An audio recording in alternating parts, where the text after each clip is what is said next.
आगे लाइफ अपन बनई बहुगे, पैसा खूबे कमाई बहुगे, तोरा से दूर चला जाई बहुगे, कबो न लौट के बहुगे।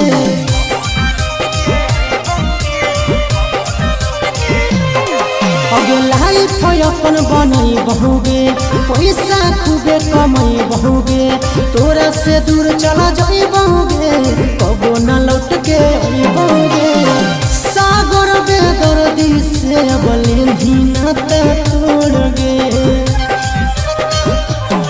यही अखिया में लोर गे, अब नहीं तो तोड़ गे, जहियो छोड़ी कमाए लगे लोर गे, देही अखिया में लोर गे,